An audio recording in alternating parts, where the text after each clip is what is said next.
नमस्कार दोस्तों, स्वागत है आप सभी का exam Guru tips and tricks में। गणित के वेरी वेरी इंपॉर्टेंट 25 क्वेश्चंस लेके आ गया हूँ। पूरे के पूरे आज के जो सेट के क्वेश्चंस होंगे वो आरपीएफ का जो एसआई हुआ था उसके क्वेश्चंस हैं। आइए शुरू करते हैं आज का सेशन, बहुत इंपॉर्टेंट है। उसके पहले आपके लिए कुछ इन्फॉर्मेशन है। क्या है कि अन अकेडमी में टॉप एजुकेटर्स के द्वारा टॉप बैचेस स्टार्ट किए जा रहे हैं 24 मार्च से। इसमें ये सारे आपको फीचर मिल जाएंगे जिसमें आपको 30 plus unlimited access to 30 plus batches हैं जो एवरी वीक में स्टार्ट होते हैं। 40,000 आवर्स का आपको रिकॉर्डेड कंटेंट मिल जाएगा और भी बहुत सारे फीचर्स आप देख सकते हैं। संजीवनी डाउट बस्टर बैचेस है आरआरबी ग्रुप डी के लिए 24 मार्च से स्टार्ट हो रहा है। इसी के साथ साथ आरआरबी एनटीपीसी सीबीटी 2 के लिए भी अन अकेडमी पर 24 मार्च से स्टार्ट हो रहा है बैचेस। आरआरबी एएलपी सीबीटी 1 के लिए बैचेस हैं। इसी के साथ साथ CBT 2 group D Hindi batches भी हैं यहाँ पर, और यहाँ प्रीवियस ईयर क्वेश्चन भी है। तो किसका? यूपी पुलिस का। अगर आप यूपी पुलिस की तैयारी कर रहे हैं तो आप इसको परचेज कर सकते हैं। दिल्ली पुलिस का भी है गाइस। इसी के साथ साथ आरआरबी ट्रैफिक असिस्टेंट जो है उसके लिए भी बैचेस हैं, और गुड्स गार्ड के लिए भी, दैट मीन्स सीबीटी 2 के लिए बैचेस हैं। सीआईएसएफ का कांस्टेबल के लिए भी बैचेस हैं। अगर मैं रेलवे के सब्सक्रिप्शन की बात करूं तो ये आपको अमाउंट कुछ दिया गया है, लेकिन आपको इतना भी पे नहीं करना पड़ेगा। अगर आप हमारा कोड लाएंगे गुरु टिप्स, आपको 10% का और इंस्टेंटली डिस्काउंट मिल जाएगा। तो जब भी परचेस करें हमारा कोड लगाना मत भूलें। चलिए आइए शुरू करते हैं आज का सेशन। पहला क्वेश्चन आपके सामने। एक परीक्षा, पढ़िए क्वेश्चन को। एक परीक्षा में उच्चतम और न्यूनतम प्राप्तांक में 55 का अंतर था और उच्च निम्न से 9/4 गुना अधिक था, तो न्यूनतम प्रत्यांक ज्ञात करिए। मतलब एक परीक्षा में मैक्सिमम, उच्चतम और न्यूनतम नंबर्स के बीच में जो डिफरेंस है वो है 55। इनके बीच में रेशियो बोला जाए, क्या दिया है? 9:4 के में। जरा यहां देखो डिफरेंस कितना दिख रहा है? 5, और यही 5 क्या है? 55 है। तो न्यूनतम प्राप्तांक मिनिमम कितना है? एक की वैल्यू कितनी हो जाएगी? 11 हो जाएगी। तो 4 × 11 दैट मीन्स मिनिमम कितना हो जाएगा? 44। ऑप्शन नंबर हम लोग डी लगाएंगे। बढ़ेंगे नेक्स्ट क्वेश्चन में।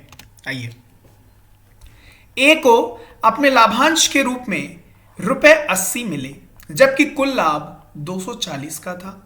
ए और बी के बीच लाभ के वितरण का अनुपात x:2 था। x का मान ज्ञात करिए। ए और बी है, इनके बीच में जो लाभ का रेशियो है वो है x:2।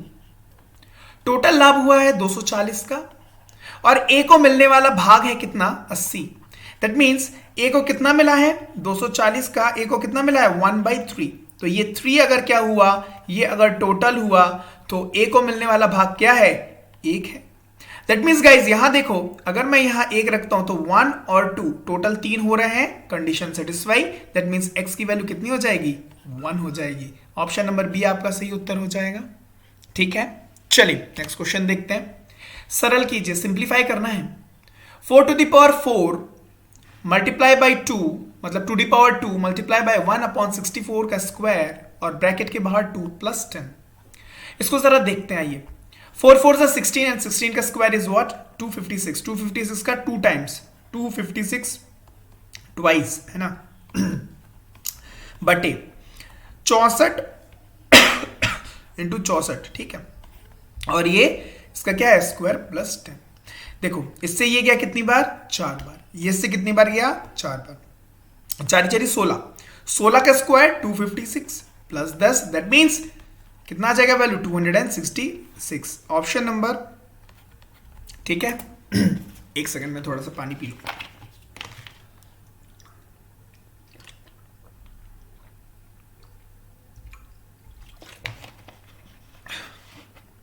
नेक्स्ट क्वेश्चन की तरफ बढ़े।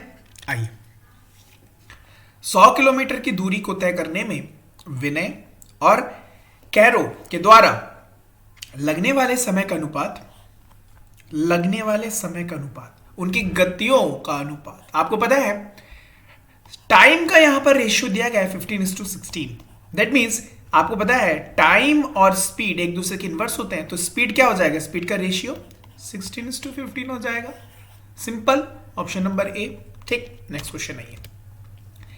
एक गिफ्ट बॉक्स में 10 कड़े हैं। कितने कड़े हैं? 10। पहले 4 कड़ों का औसत भार 30 ग्राम है और बाकी 6 कड़ों का औसत भार 31 ग्राम है। सभी कड़ों के कुल औसत भार कितना है? दैट मीन्स 4 का कितना है? 30 है और 6 का कितना है? 31 है। एवरेज पूछ रहे हैं, नंबर्स कितने टोटल? 10 है। That's all. कितना हुआ? 120। यहां कितना हुआ? 3 6 18, 186 बटे 10। टोटल कितना हुआ? 60, 306 बटे 10, that means 30.6। Is it? Which option guys? Option number D. Next question देखते हैं ये। 76 का फैक्टोरियल का अनुगामी शून्यों, टोटल नंबर ऑफ जीरोस की संख्या क्या होगी? मतलब 76 फैक्टोरियल का नंबर ऑफ जीरोस पता करो। ठीक है, नंबर ऑफ जीरोस पता करो। आपको पता है जीरो बनाने के लिए 2 टाइप के नंबर्स की जरूरत है। फर्स्ट टाइप क्या है? वो नंबर इवन होना चाहिए, एंड सेकेंड टाइप क्या है? 5 होना चाहिए। मतलब इवन बोले तो 2 4 6 8 इस प्रकार से, और 2 जो है कोई भी इवन नंबर होगा वो 2 से तो विभाजित होगा। दैट मीन्स इवेंचुअली हमको 2 और 5 की जरूरत है एक शून्य बनाने के लिए। देखो, अगर मैं देखूं 1 से लेके 10 तक अगर जाऊं तो 2 4 6 8 10, यहां से लेके यहां तक आने में कितने जीरोस की, कितने शून्य, एक जीरो है ना, एक जीरो, तो कितने number of twos, number of 2 कितने की जरूरत पड़ेगी? देखो, एक यहां पर भी एक 2 होगा, 4 भी 2 into 2 है, यहां पर भी 2 होगा, यहां पर भी 2 होगा, है ना, यहां पर भी 2, मतलब 5 तो 2 हो गए। लेकिन नंबर ऑफ 5 कितने हुए जरा बता दो तो। नंबर ऑफ 5 कितने हुए? एक बीच में 5 आएगा और यहां पर 10 आएगा, मतलब 5 into 1 और यहां पर 2 into 5, दैट मीन्स 2 5 की जरूरत पड़ी। इसका मतलब सबसे कम क्या होते हैं? 5 होते हैं। सबसे ज्यादा कितने होते हैं? 2 होते हैं। कौन होता है? 2, और सबसे ज्यादा कौन होता है? 5 होता है। इसका मतलब 76 के फैक्टोरियल को अगर मैं 5 से विभाजित करूंगा तो मुझे शून्यों की पता चल जाएगा, और जितने नंबर ऑफ 5 से डिवाइड करने में जितना वैल्यू आएगा वही होंगे नंबर ऑफ जीरो। समझना, 76 फैक्टोरियल को 5 से अगर मैं विभाजित करूंगा तो कहां तक जाएगा? 14 15 75 बार जाएगा। 15 लिखा। अब इसी 15 को 5 से फिर विभाजित किया, 3 बार गया, लेकिन अब 5 से तो जा नहीं पाएगा, तो इस 3 को और इस 5 को जोड़ देना। क्या कर देना? जोड़ देना। आ जाएंगे आपके पास 18। Option number. Next question. Station master ने एक आयतकार डिजिटल बोर्ड की लंबाई 3% बढ़ाने और चौड़ाई को 3% घटाने का निर्णय लिया। बोर्ड के क्षेत्रफल में होने वाले कुल परिवर्तन ज्ञात कीजिए। अगर सेम वैल्यू दिया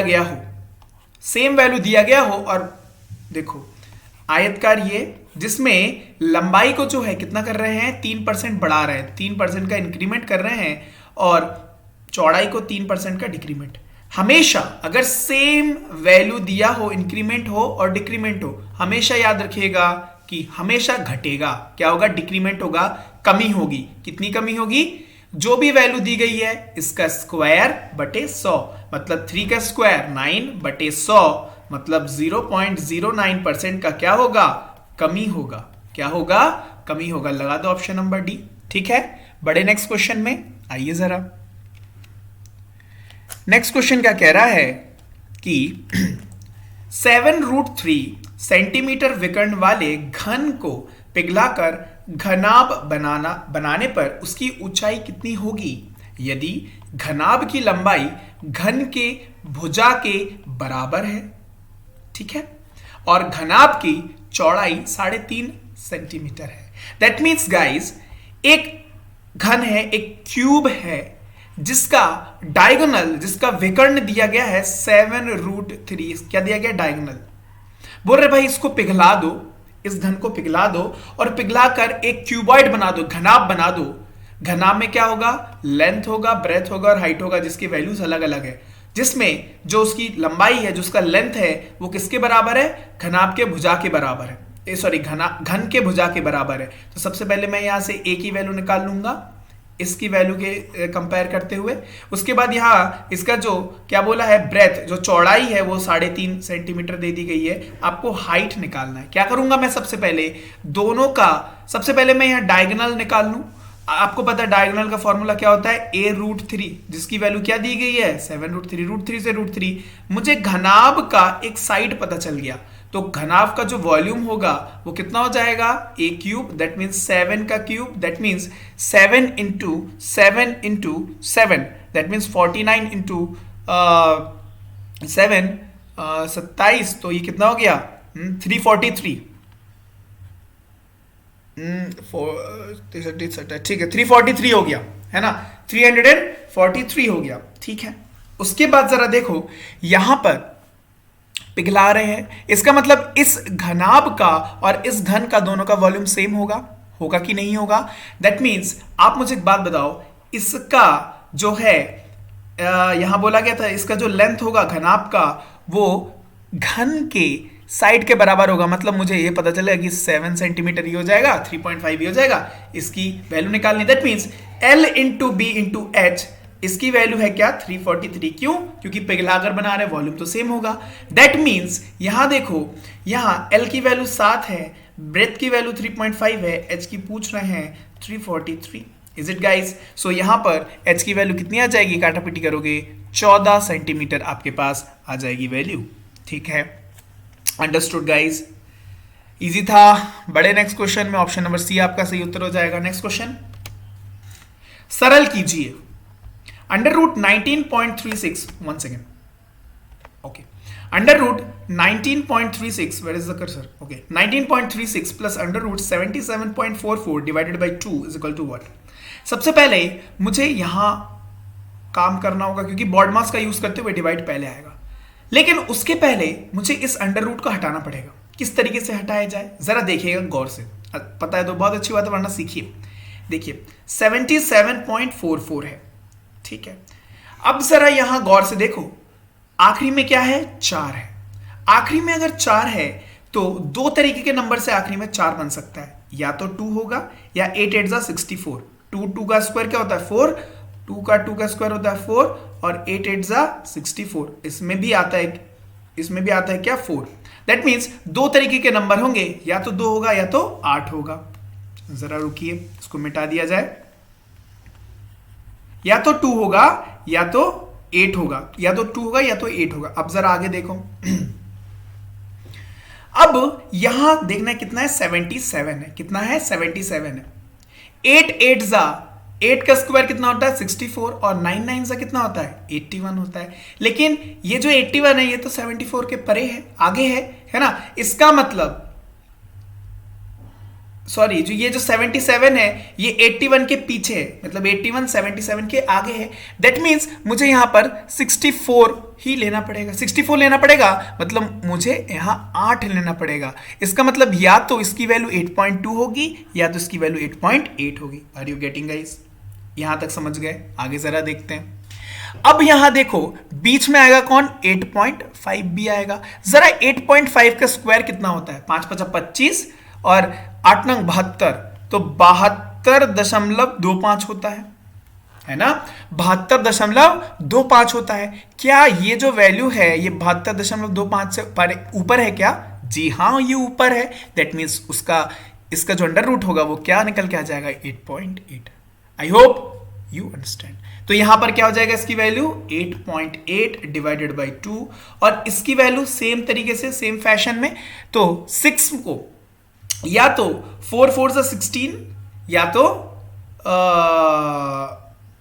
6 6 36, या तो 4 होगा या तो 6 होगा। अब जरा यहां देखो 4 4 16, 5 5 25, 25 तो ज्यादा हो गया, तो या तो 4.4 होगा या तो 4.6, बीच में आएगा 4.5। इसका कितना होता है स्क्वायर, इसका कितना होता है 5 5 25, 4 5 20, 20.25। क्या 20.25 से ये नीचे है? नीचे। इसका मतलब किसका ये होगा इसका अंडर रूट क्या होगा 19.36 का 4.4। दैट मीन्स गाइज मुझे पता चल गया 4.4 प्लस 8.8 का divided by 2, that means 4.4 plus 4.4 which is equal to 8.8। आपके सामने आंसर है ऑप्शन नंबर सी। समझ गए? बड़े नेक्स्ट क्वेश्चन में बड़े चलिए आइए नेक्स्ट क्वेश्चन देखते हैं। ए 4,600 रुपए 8% वार्षिक के साधारण ब्याज के दर पर निवेश किया। रेट कितना दिया गया है? 8%। यदि 5 वर्ष बाद 5 वर्ष बाद वह राशि निकाल ली जाती है और आधी राशि को शेयर बाजार में निवेश कर दिया जाता है तो शेष बची राशि रुपए में कितनी होगी? अंडरस्टूड? मतलब सबसे पहले मैं अमाउंट निकाल लेता हूं। प्रिंसिपल क्या दिया गया है? मूलधन। इसके 8% के हिसाब से 5 वर्ष में मतलब 5 40, मतलब अगर मैं डायरेक्ट 140 कर दूं तो मेरे पास टोटल अमाउंट आ जाएगा। और ये जो निकल के आने वाला अमाउंट है इसका आधा कहां चला गया? शेयर बाजार में आधा बच जाएगा, उसी आधे का पूछना है। दैट मीन्स गाइस शून्य से शून्य गया, ठीक है, तो ये कितना हो गया 46 इंटू 4, तो ये हो जाएगा 6440। इसका आधा कर देता हूं, क्यों? आधा तो शेयर मार्केट में चला गया, बचा आधा, तो 3220। ऑप्शन नंबर आपका सी जो है सही उत्तर हो जाएगा। ठीक है, बड़े नेक्स्ट क्वेश्चन में आइए जरा। निर्देश क्या दिया है? निम्न बार ग्राफ का अध्ययन कीजिए और उसके आधार पर प्रश्न का उत्तर दीजिए। क्या कह रहा है? एक पब्लिशिंग कंपनी की 5 शाखाएं C1, C2, C3, C4, C5, C1, C2, C3, C4, C5 की 2 क्रमागत वर्ष 2010 और 2011 में हुई पुस्तकों की बिक्री 1000 में दी गई है। देख सकते हैं आप इस तरीके से, ठीक है, इस तरीके से दिए गए हैं। आगे देखते हैं। वर्ष 2010 में सभी शाखाओं की बिक्री का औसत ज्ञात कीजिए। 2010 वाला ये व्हाइट वाला, मतलब ये हल्का वाला है ना, तो इसकी औसत पूछ रहे। दैट मीन्स C1 का कितना होगा? 58 होगा, सभी शाखाओं का बोला है। C2 में कितना होगा? 72 होगा। C3 में कितना होगा? 66 होगा। C4 में कितना होगा? 76 होगा। C5 में कितना होगा? 48 होगा। सबको जोड़ दो, बटे 1 2 3 4 5 कर दो, तो आगे आपके क्या? औसत एवरेज आपका निकल के आ गया। ठीक है, so guys when you will add up all those you will get 320। ठीक है, 320 मिलेगा, और जब आप इसको बटे 5 करेंगे तो 6 और 40 64 है ना, 64 आपका सही उत्तर हो जाएगा। Option number B is the right answer. Next question देखते हैं जरा। किसी संख्या को 42 से विभाजित करने पर 13 शेष बचता है, उसी संख्या को 14 से विभाजित करने पर शेषफल कितना प्राप्त होगा? एक संख्या है जिसको 42 से विभाजित करने पर, जिससे 42 से विभाजित करने पर जो आपका रिमाइंडर निकल के आ रहा है वो क्या होगा? वो 13 बच जाएगा। अब बोल रहे उसी नंबर को, उसी पर्टिकुलर नंबर को मैं विभाजित करूंगा 14 से, तो देखो 42 से अगर मैं विभाजित करने पर रिमाइंडर मेरा 13 बच रहा था, इसका मतलब उस नंबर को जहां तक ये नंबर जा रहा था, जहां तक ये नंबर जा रहा था है ना, वहां तक तो 14 भी पहुंच जाएगा। क्यों? क्योंकि 14 इंटू 3 42 होता है, मतलब वो नंबर तक तो ये पहुंच जाएगा। उसके बाद रिमाइंडर भी क्या बचा है? 13। क्या 13 जो है विभाजित होता है 14 से? नहीं होता है। दैट मीन्स इस केस में भी रिमाइंडर आपके पास क्या बच जाएगा? 13 बच जाएगा। ऑप्शन नंबर सी आपका सही उत्तर हो जाएगा, है ना। अगर लेट्स से यहां पर होता शेष, अगर बोलता 15 बच जाता है ना, तो 14 वाला केस में क्या होता? एक शेष बचता। क्यों? 14 बार तक मैं पहुंच जाता, बचता फिर एक, है ना। समझ गए? पढ़े नेक्स्ट क्वेश्चन में जरा आइए। एक बॉक्स में रखे हुए 95 पुस्तकों का औसत भार 9.5 किलोग्राम है। बॉक्स में एक पुस्तक और रखने पर इसका औसत भार 99.6 किलोग्राम हो जाता है। नए नोटबुक का भार ज्ञात कीजिए। सबसे पहले 95 नोटबुक थी जिनका औसत भार 9.5 था, तो गाइस होने वाला अमाउंट बाद में देखते हैं। अभी क्या हो जाएगा? एक बॉक्स और आ गया, मतलब अभी नोटबुक एक नोटबुक और आ गया, तो अभी नोटबुक कितनी हो गई? 96 हो गई, और इनका औसत भार 9.6 हो गया। अब जरा यहां देखो, नए नोटबुक का भार क्या होगा? भाई इसके बीच में जो मल्टीप्लाई होगा और इसके बीच में जो मल्टीप्लाई होगा, दोनों का डिफरेंस होगा, वही क्या होगा? वो उसका नए वाले का भार होगा। अंडरस्टूड? अब जरा यहां सॉल्व करने मत बैठ जाना, जरा देखो फाइव फाइव जा, आखिरी में 5 आएगा। 6 6 जा, आखिरी में कितने का डिफरेंस दिख रहा है? कौन सा ऑप्शन लगाओगे? समझ गए? अदरवाइज आप इसको सॉल्व कर सकते थे। ठीक है, अंडरस्टूड? इस तरीके से करोगे तो सॉल्व करने की जरूरत नहीं पड़ेगी। ठीक है, चलें बढ़िया नेक्स्ट क्वेश्चन में आइए। एक बल्ब निर्माता कंपनी ने पाया कि उनके कुल उत्पादन का 11% भाग खराब निकल गया है। अच्छा कितना निकला है? 89%। अच्छा निकला है। और सही उत्पादनों की संख्या इतनी है। ओके, दैट मींस 89% की वैल्यू ये दे दी गई है। तो खराब उत्पादनों की संख्या ज्ञात करिए, तो 11% की पूछे। दैट मींस कह रहा है ये जो 89% है जिसकी वैल्यू क्या है? 2047 है। सो 11% की वैल्यू पूछ रहा है, तो क्या हो जाएगा? 2047 बटे 89 multiply by 11। Is it guys? तो ये कितनी बार जाएगा? ये जाएगा 23 बार, तो 23 इंटू 11। अच्छा आपको उसका वो पता है, ट्रिक पता है किस तरीके से 23 इंटू 11 कर सकते? जो भी किसी भी संख्या का अगर 11 करना हो तो जरा देखो 2 डिजिट में 2 इधर लिख लो, 3 इधर लिख लो, बीच में जो ये है यहां पर स्पेस है, इसमें दोनों का सम लिखना है। 2 + 3 5, ये वैल्यू हो गई। इस तरीके को ध्यान रखना। तो 253 ऑप्शन नंबर सी आपका सही उत्तर हो जाएगा। नेक्स्ट क्वेश्चन देखते हैं। क्वेश्चन क्या कह रहा है? अच्छा ये तो वही क्वेश्चन है लेकिन इसमें यहां चेंज कर दिया गया। ठीक है, क्या कह रहा है इसमें? दोनों वर्षों में कंपनी की शाखाएं C1 और C3 और C5 की एक साथ कुल बिक्री हजारों में। C1 C3 C5, C1 लेना है, C3 लेना है और C5 दोनों वर्षों की कुल, मतलब 58 + 68 + 66 + 72 and + 48 + 73। So 58 + 68 + 66 + 72 + 48 + 43, how much guys? जब आप इसको एडअप करोगे you will gate option number D 385। Simple plus करना था। नेक्स्ट क्वेश्चन देखते हैं।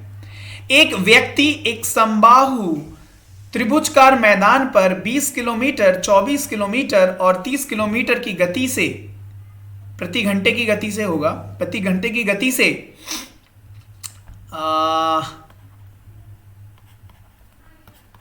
ठीक है यात्रा करते हैं। यात्रा की औसत गति क्या होगी? जरा देखो, समबाहु है मतलब तीनों जो साइड्स हैं वो इक्वल है। दैट मींस मैं 3 साइड्स हैं जो इक्वल लेंथ है। आपको एक मैंने फॉर्मूला सिखाया था, जितने भी भाग में इक्वल भाग में यात्रा को कंप्लीट किया जा रहा है इसमें 3 भागों में, understood?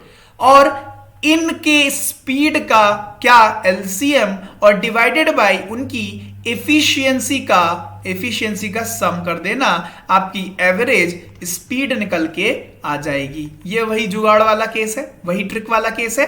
That means 3 into LCM of 20, 24 and 30। देखो 24 को अगर मैं 5 कर देता हूं तो 120 आ जाएगा। 120 20 से भी जाता है, 24 से 5 बार में जाएगा और 30 से 4 बार में। दैट मींस एलसीएम आ गया 120। अच्छा अगर 20 है, इसको मैं 120 को 20 से विभाजित करूंगा तो इसकी एफिशिएंसी आएगी, कितनी आएगी? कितनी आ जाएगी? 6 बार। 24 में 5 बार और 30 में 4 बार, मतलब एवरेज स्पीड आपकी क्या निकल के आ गई? एवरेज स्पीड आपकी क्या निकल के आ गई? 3 इंटू 120 बटे 15। इससे ये गया 8 बार। 8 अगर 3 × 24 किलोमीटर प्रति घंटा उसकी औसत गति होगी। ऑप्शन नंबर बी आपका सही उत्तर हो जाएगा। ठीक है, बढ़िया। नेक्स्ट क्वेश्चन में, एक दुकानदार एक उत्पादन को 819 रुपीज में बेचकर उस पर 12.5% का लाभ कमाता है। उस वस्तु की लागत मूल्य का आधा कितने रुपए के बराबर होगा?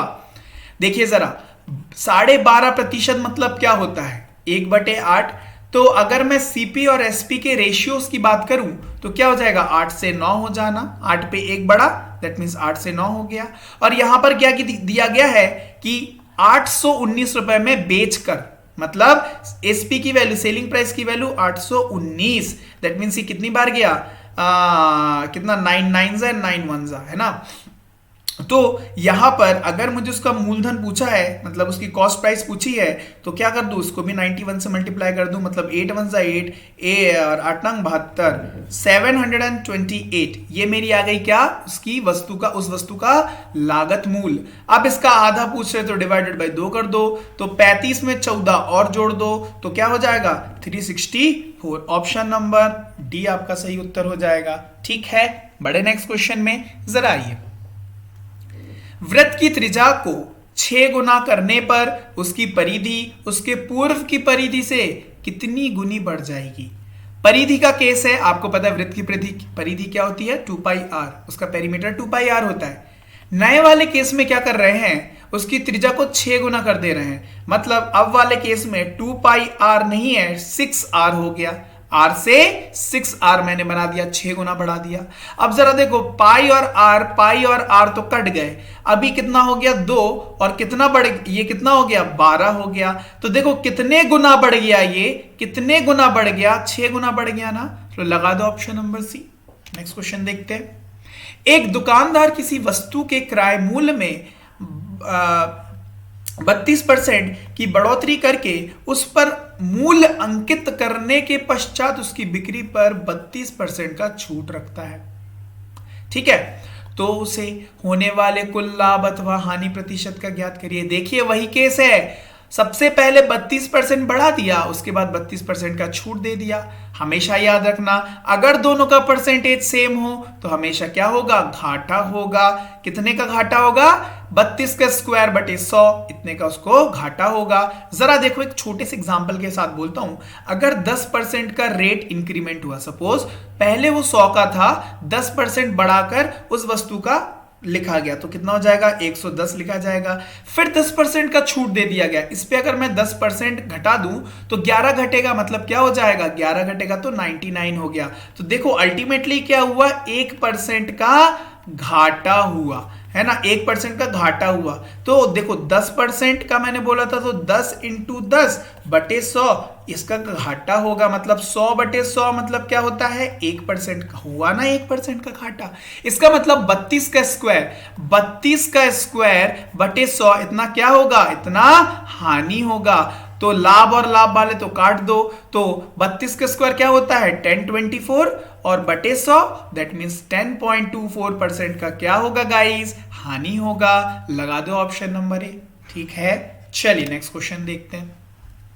उन संख्याओं का गुणनफल ज्ञात कीजिए जिसकी लघुत्तम जो है एलसीएम जो है 30 है और मासा क्या है 9 है। देखिए एलसीएम जो है 30 है और एचसीएफ जो है वो 9 है। आपको क्या पूछा है, गुणनफल ज्ञात करिए उन संख्या का। अगर आपको पता है अगर दो संख्याएं हैं ए और बी, उनका एलसीएम 30 है, उनका एचसीएफ ये 9 है, तो आपको पता है एक formula LCM into HCF is equal to दोनों संख्याओं का गुणनफल।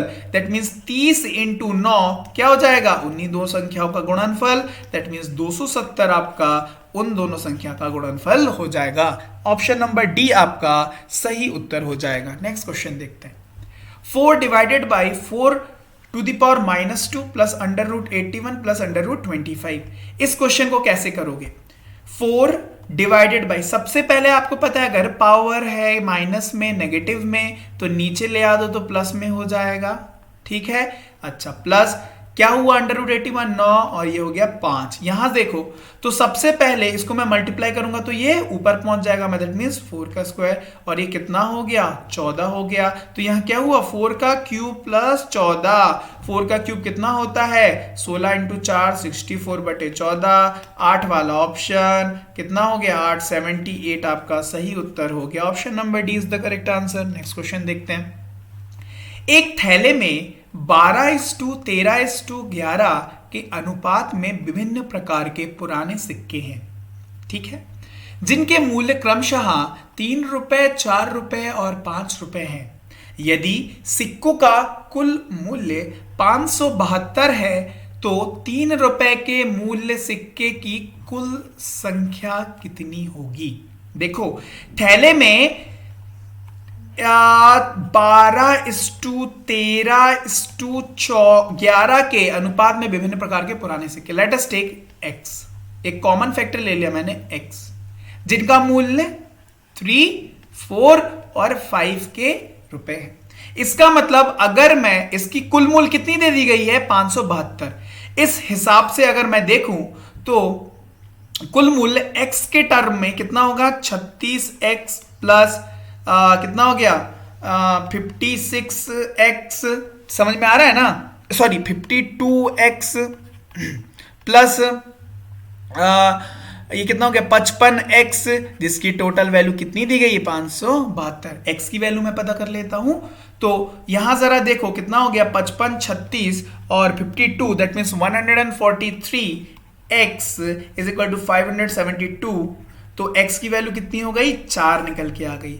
अब क्या पूछ रहे हैं 3 रुपए के मूल्य सिक्के की कुल संख्या, 3 रुपए के मूल्य की कुल संख्या कितनी थी 12 इंटू एक्स मैंने माना था, सो x की वैल्यू है 4, दैट मीन्स कितनी हो गई 3 रुपए मूल्य वाले 48। ऑप्शन नंबर ए आपका सही उत्तर हो गया।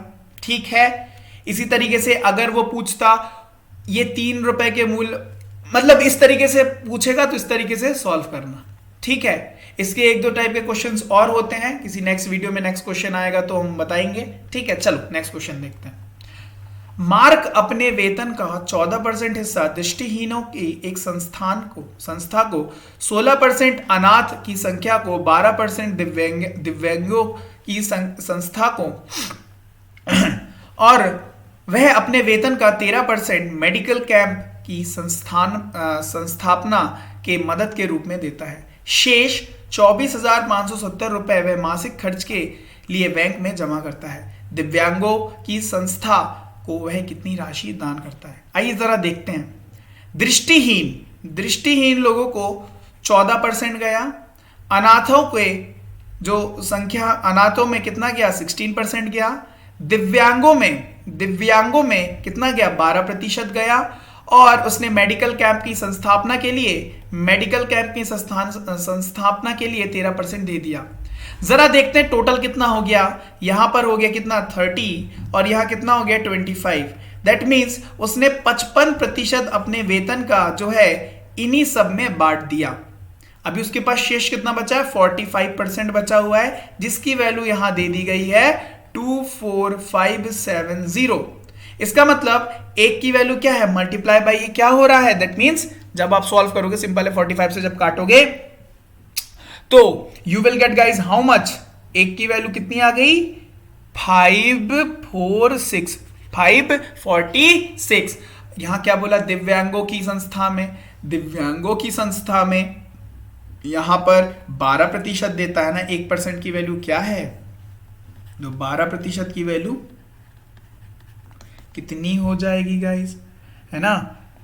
तो ये कितना हो जाएगा देखो 6 दूनी 12, आखिरी में 2 वाले तो सभी हैं। ठीक है, तो when you will solve you will gate 355 option number. ठीक है, जरा ये नेक्स्ट क्वेश्चन देखते हैं, सरल कीजिए। बहुत ही फेमस क्वेश्चन है, अक्सर पेपर में आ जाता है। तो सबसे पहले आपका काम होगा इस डिवाइड को मल्टीप्लाई के फॉर्म में कन्वर्ट करना। तो आप लिख सकते हो 1/9 है तो ये 9 ऊपर पहुंच जाएगा। सेम फैशन में इधर पे भी 9 ऊपर पहुंच जाएगा, फिर 9 ऊपर पहुंच जाएगा, फिर 9 ऊपर पहुंच जाएगा।